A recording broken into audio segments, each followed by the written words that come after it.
है कि नहीं हमारे देश में बहुत से संत। अब बहुत संतों की तुमने कथाएं भी सुना हो, लेकिन जब हमारे भारत देश में, हमारे इंडिया में, हमारे इस हिंदुस्तान में बहुत से संत, लेकिन उनमें से कुछ ऐसे संत हैं, हमारे शास्त्रों में भी बहुत से संत बताए गए, लेकिन प्रमुख रूप में भारत में केवल 2 ही संत हैं। कितने संत हैं? 2। मतलब इनको संता कहा जाएगा, संत ही नहीं संता कहा जाएगा। संत तो बहुत है, लेकिन उनको संता कहा जाएगा। संता बनना बड़ा कठिन है, कठिन के एक शिव और पार्वती जी की फोटो लेके ले आए, हल्दी भी लेके आओ क्या?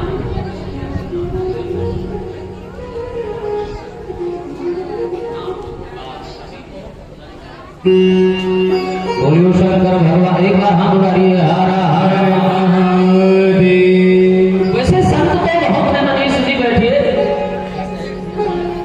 लेकिन संता मिलना बड़ा कठिन है, और संता की हम भी खोज कर रहे हैं। मैं सत्य की खोज करने आया, मेरे गुरुदेव परमानंद जी कहा करते हैं, सत्य की खोज करने आया, शिव की खोज करने आया, लेकिन सत्य कैसे प्राप्त हो? सत्य की खोज करना है आपको, हमको, सबको। क्या खोज करना है? सत्य की। और जिस दिन सत्य टकरा जाएगा, आपके जीवन में सत्य आ जाएगा, उस दिन 3 लोक में तालियां बजाइए, कुछ शेष नहीं रह जाएगा, कुछ शेष नहीं रह जाएगा। आप सोचते होंगे कि धन से कोई तृप्त हो सकता है, धन से तो नहीं तृप्त हो सकता, अध्यात्म से तृप्त हो सकता है, लेकिन धन से तृप्त नहीं हो सकता प्राणी। बताइए, हो सकता है? हर हर महा। हमारे देश में 2 संता हैं, सभी तो संत हैं, लेकिन 2 संता चित्रकूट की पावन धरती में, भगवान सूत जी महाराज कहते हैं, चित्रकूट की पावन धरती में, पुण्य धरती में, जब इंद्रपुत्र जयंत के मन में आया, इंद्रपुत्र जयंत, उसके मन में क्या आया कि ये राम क्या परमात्मा हो सकते हैं? देखिए, कभी किसी महापुरुष का प्रैक्टिकल नहीं करना चाहिए। बताओ, करना चाहिए प्रैक्टिकल? ये मानव देह बहुत भाग्य से मिलता है, बहुत भाग्य जब होता है, जब मनुष्य का जन्म मिलता है। और जब मनुष्य का जन्म मिला है तो किस लिए मिला है? मनीष जी, मनुष्य का जन्म मिला केवल खाने के लिए नहीं मिला, अच्छे कपड़ा पहनने के लिए नहीं मिला, अच्छा बंगला बनाने के लिए ही मनुष्य का जन्म नहीं मिला। यदि बाबा ये लिख देते, बड़े भाग पशु धन पाप, लेकिन बाबा ने पशु क्यों नहीं लगाया? बाबा तुलसी ने क्या लगाया है? बड़े भाग मानव धन पाप। नहीं लगाया, इसने नहीं लगाया पशु, क्योंकि पशु पक्षी या जितने भी 84 जीव हैं, ये मोक्ष के पाने के अधिकारी नहीं है। तालियां बजाओ, मोक्ष नहीं। केवल इस जगत में मोक्ष पा सकता है तो केवल मनुष्य पा सकता है, क्योंकि मनुष्य को परमात्मा ने ब्रह्म ज्ञान दिया, अध्यात्म ज्ञान। अब बताइए, शुक्रिया है भोले बाबा की, महादेव की, कि जो हमको मानव बना के भेजा। और यदि मनुष्य का जन्म मिल गया तो बताइए, परमात्मा ने मानव देह में क्या क्या दिया है? नेत्र, हाथ, पैर, मुख, कान, सब दिया ना परमात्मा। अब ये देने के बाद ये नेत्र किस लिए दिया है? कि हमारे नेत्रों से जहां तक दिखाई दे, सब सत्य ही सत्य दिखाई दे, असत्य ना आए शरीर। और हृदय में आए तो केवल सत्य ही आएगा। अब वाणी में जब हृदय में आएगा तो वाणी में भी सत्य आएगा। और जब सत्य स्थापित हो जाएगा, तुम्हारे कण में हृदय में जब सत्य स्थापित हो जाएगा, तो बाबा क्या लिखते हैं, बिन सत्संग विवेक न होई, राम कृपा बिन सुलभ न। सत्य का संग, जब कोई संत महापुरुष का सत्संग मिल जाएगा, जैसे आप 7 दिन यहाँ क्या बने हुए हो, भोले बाबा के सत्संग, महादेव के सत्य में अपनी ऊर्जा लगा रहे हो, अपना हृदय लगा रहे हो। अब भोले बाबा ही सत्य है, दुनिया में और कोई सत्य नहीं है, केवल महादेव ही। और जब महादेव सत्य को आप पकड़ लोगे, मानो सत्य को पकड़ लिया तो महादेव को पकड़, और जब महादेव को पकड़ लोगे तो महादेव आपको छोड़ेंगे, आपको कैलाश पर्वत ले जाएंगे। ये आजमा लेना, आप सत्य आचरण करके देख लेना। अरे हे भाइयों, ये संसार में जिस माँ से मैंने जन्म लिया, जिस माँ से आपने जन्म लिया, वही संसार में माँ ही तो माँ है, प्रकृति और शिव ही तो है। उसी को शिवा शक्ति कहा गया है शिव पुराण में। क्या कहा गया है? शिवा शक्ति कहा गया, माँ और ब्रह्म। उसी से जगत की उत्पत्ति हुई है।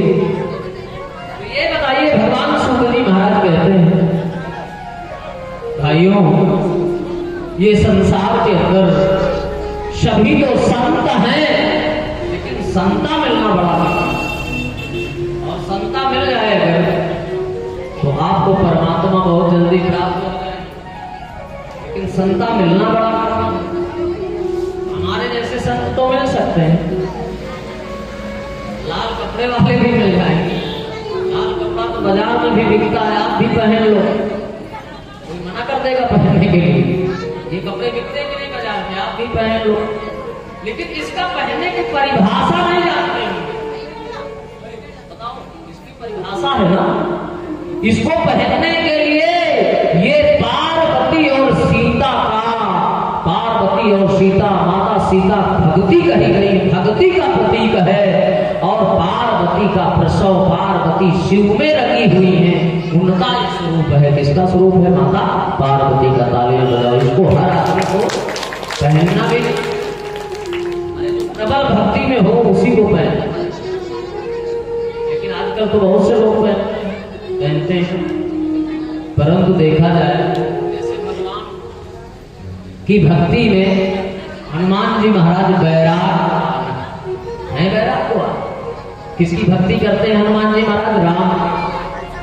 लेकिन यहाँ प्रश्न आता है, भगवान सूत जी महाराज कहते हैं कि हनुमान जी महाराज यदि बैरागवान है, बैरागी है, योगी है, सन्यासी है, विरक्त है हनुमान जी महाराज, और बैरागवान है, तो लक्ष्मण जी क्या है? बोलो। लक्ष्मण भी भक्तिमान है, भक्ति करने वाले। तालियां बजाओ, भक्ति करने। लेकिन भरत जी महाराज ब्रह्म ज्ञानी है। भरत जी को क्या कहा गया है? ब्रह्म ज्ञानी कहा गया। भरत जी परम ज्ञानी है, इसलिए परम ज्ञानी है भरत जी। राम का वनवास है, लेकिन सीता का वनवास तो नहीं, केवल राम का वनवास। लक्ष्मण का भी वनवास नहीं है, केवल राम का वनवास है। लेकिन जब भगवान मर्यादा पुरुषोत्तम श्री राम का वनवास है, जगत जननी माता सीता का वनवास नहीं है, अपितु वैराग्यवान लक्ष्मण का वनवास नहीं है। लेकिन लक्ष्मण जी महाराज अपनी माता, उनकी माता कौन है? माता सुमित्रा। और इस परिसर का भी नाम क्या है? माता सुमित्रा परिसर। बोलते हैं ना सुमित्रा परिसर। और लक्ष्मण जी की माता का भी सुमित्रा नाम है। वाह! लक्ष्मण जी महाराज अपनी माता के पास जाते हैं, अपनी माँ से कहते हैं, हे माँ, संसार में पुत्र चाहे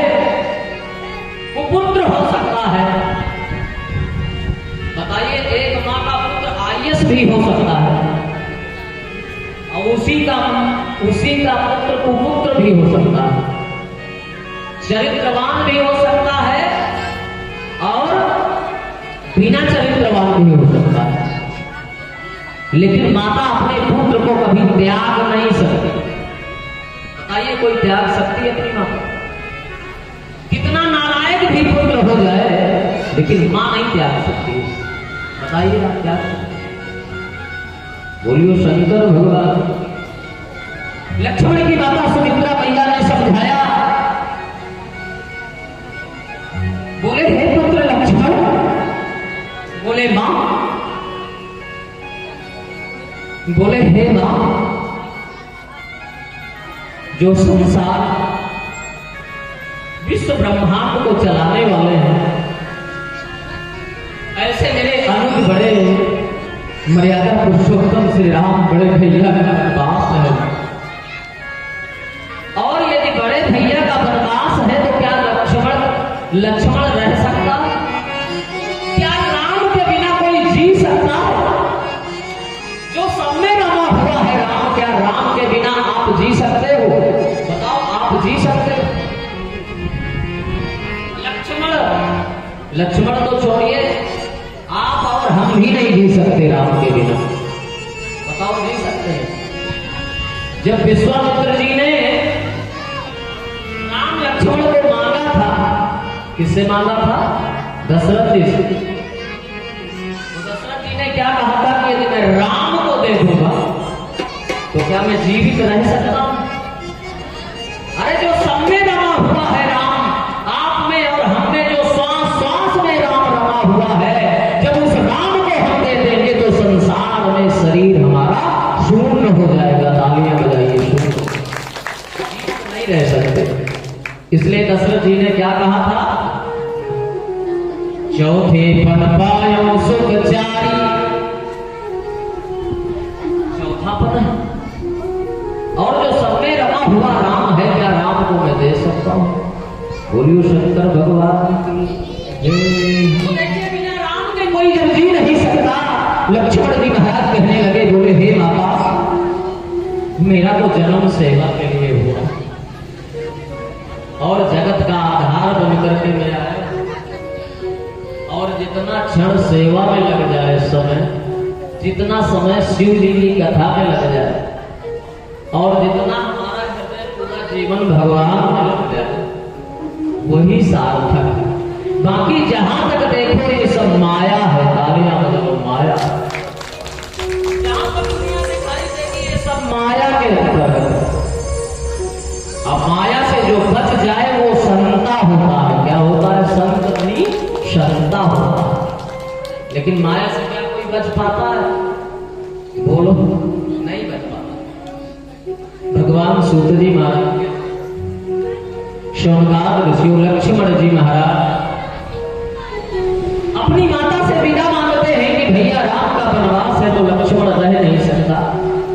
किसी की माता होगी जो अपने पुत्र को वनवास भेज दे, लेकिन लक्ष्मण की माता सुमित्रा संस्कारवान थी, अपने पुत्र को आशीर्वाद बोले, हे पुत्र लक्ष्मण, राम भैया की सेवा में कोई कमी नहीं रखना। यदि भैया राम का वनवास है, उनकी सेवा में कोई कमी नहीं रखना। अपनी माता सुमित्रा से विदा मांगते हैं लक्ष्मण, और अपनी बड़ी माता महारानी कौशल्या के पास। और जब महारानी कौशल्या के पास जाते हैं,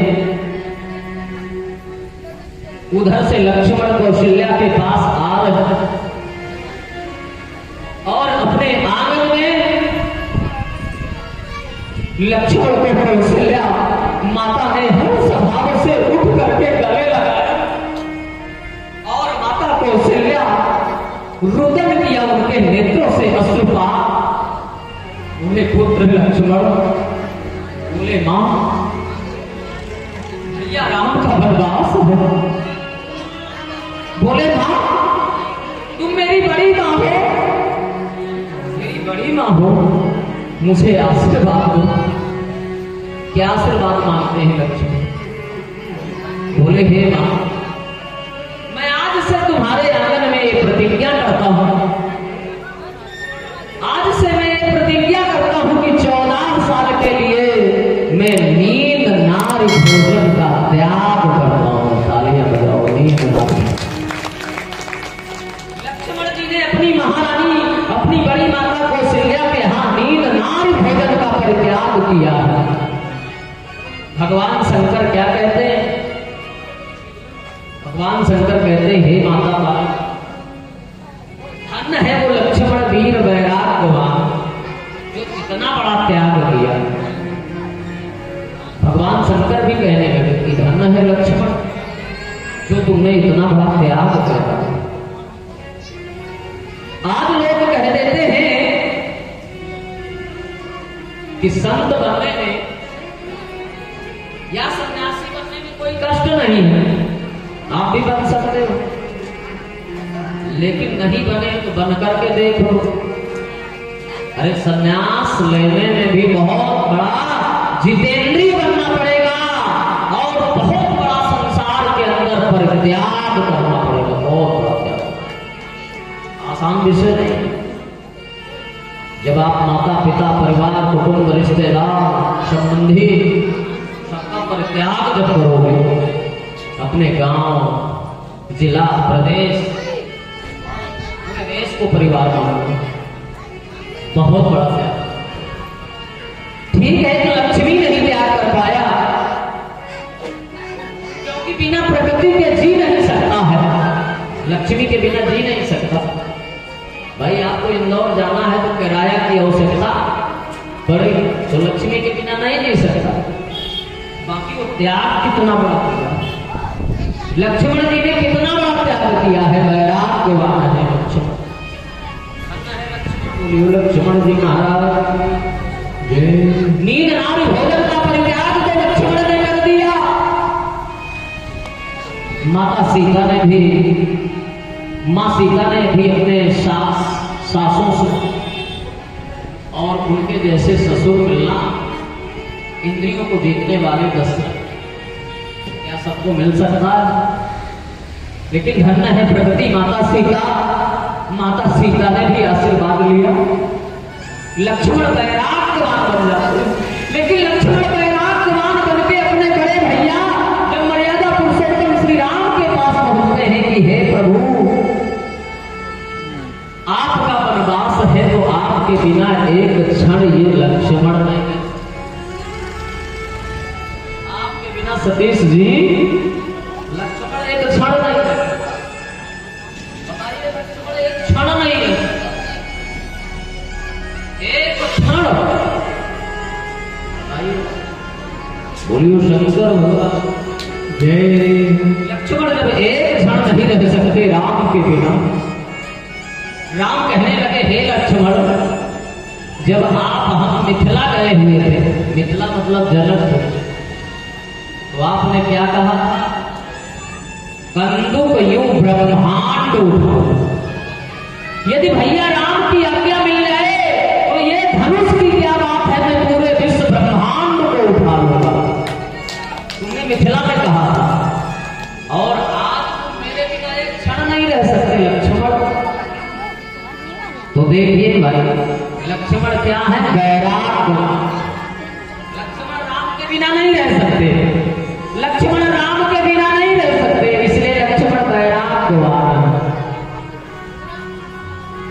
और देखिए, जब लक्ष्मण वैराग्यवान है, बोलियो शंकर भगवान तो ही भरत जी महाराज क्या है? ब्रह्म ज्ञानवान। ब्रह्म धन्य है भरत जी महाराज को, मैं वंदन करता हूं भरत जी महाराज को। भरत एक सन्यासी है, राम का वनवास हो जाता है, लेकिन भरत जी महाराज राम के बिना ना रहते हुए भी राम की उपासना करते हुए नंदी ग्राम में निवास कर लेते हैं कि राम सामने नहीं लेकिन राम में लीन रहते हैं। उनको ब्रह्म ज्ञानी बोलते हैं, जो राम दिख नहीं रहे लेकिन राम को रमाए हुए नंदी ग्राम में बात करते हैं। इसलिए भरत जी महाराज परम ब्रह्म ज्ञानी है और लक्ष्मण जी महाराज वैराग्यवान है। भैया मिलना बड़ा कठिन है, लेकिन ये सब किसकी उपासना करते हैं? महादेव की उपासना। शिव पुराण में आया कि भगवान राम भी शिव जी की उपासना करने के लिए 14 वर्ष का वनवास की यात्रा किया। उनको किसकी उपासना करना था? बोलो, भगवान महादेव। और महादेव उस समय किस रूप में थे? चित्रकूट की पावन धरती में थे, जिसको कामदगिर भगवान कहते हैं। क्या बोलते हैं? कामद, जो परिक्रमा आप लगाते हैं, वो महादेव है कामदगिर की माता। इसलिए उनकी उपासना करना था भगवान को। इसलिए भगवान का जब प्रकाश हुआ, लेकिन भगवान सुखदेव महाराज कहते हैं कि ऋषि मुनि संत महात्माओं का उद्धार करना। भगवान जो वनवास लिए ऋषि मुनियों का उद्धार करना। जो सच्चा संत है वो कभी भूखा नहीं रह सकता मनीष जी, लेकिन कभी कभी ऐसा होता है कि संत महात्माओं को भी भूखा रहना पड़ता। लोग कहते होंगे, और मैं अपनी बात बता रहा हूं, 365 दिन होते हैं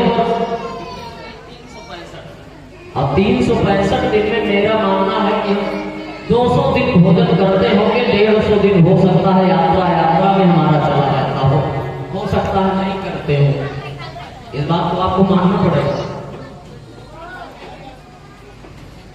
शंकर भगवान की जय हो।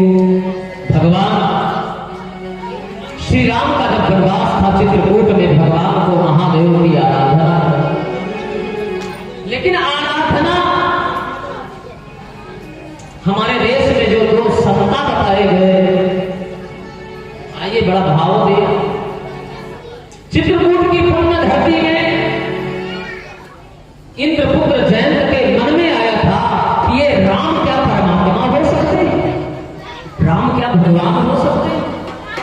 ये तो कोई राजा के पुत्र जैसे लगते हैं, कोई राजघराने के जैसे लगते हैं, कोई राजा के पुत्र लगते हैं, क्या ये भगवान हो सकते हैं?